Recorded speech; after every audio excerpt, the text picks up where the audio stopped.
I'm going to show you one of the fastest and most efficient ways to dry your phone after it's gotten wet.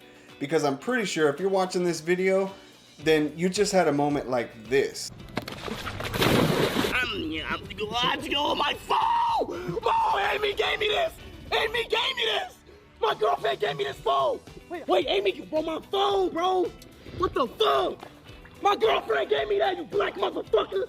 And no, we're not going to be using rice. You could save it for your wedding. For one, it takes hours on hours and sometimes even days for this to even make a slight difference. I mean, you can't expect the rice to extract moisture in all these little crevices of your phone that it can't even reach because the phone is sealed up. Because at the end of the day, you just have to open your phone. If you really want to save your phone, you have to open it. Now, I know that might sound intimidating, but I'm going to walk you through it. And it's not that hard.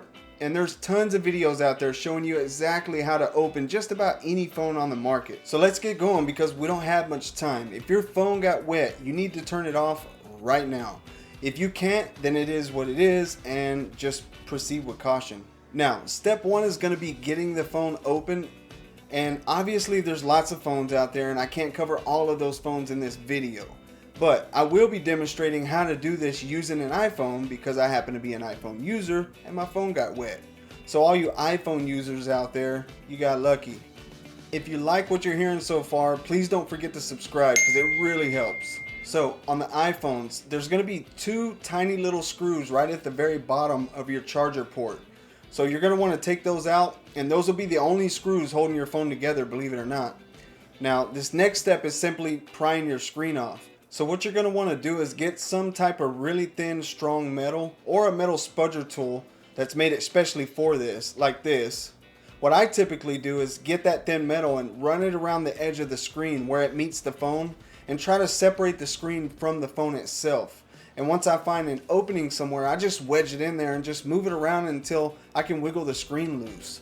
So this is going to be different for every single phone. So there's no one way to do this. You just got to kind of feel and see where it's loose and where you can get your little tool at and pry up. But then you need to pay attention because you can't just pry up on the screen as hard as you want because it'll break. Now, once you've got your screen loose, it's still going to be attached to the phone base. So there's no need to undo any wires.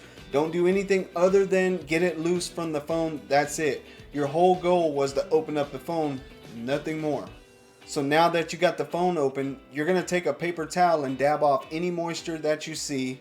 And then you're going to want to take a hairdryer and put it on medium or high and start hitting the phone with that hot air.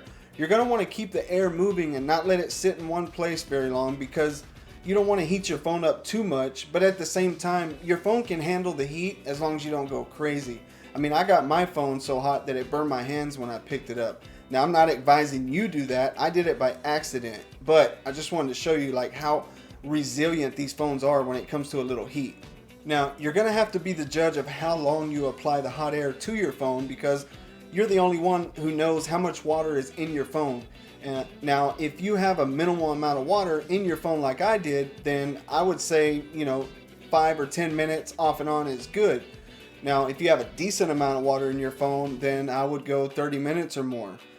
But if your phone was at the bottom of the lake or the river for days, then just go put your blow dryer up and head to your nearest phone store. But thanks for watching the video.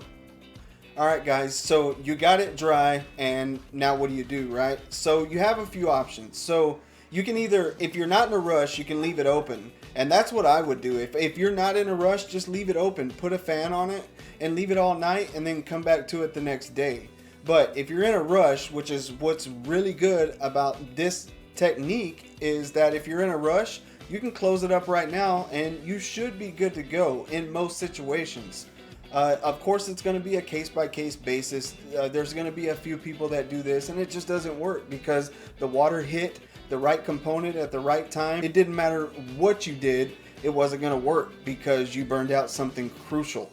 And so when that happens, there's no blow dryer or rice or nothing's gonna fix that. Well, that's it guys. Please like, subscribe, and comment down below if this worked for you or if it didn't work for you. Until next time guys, stay subscribed and stay ready.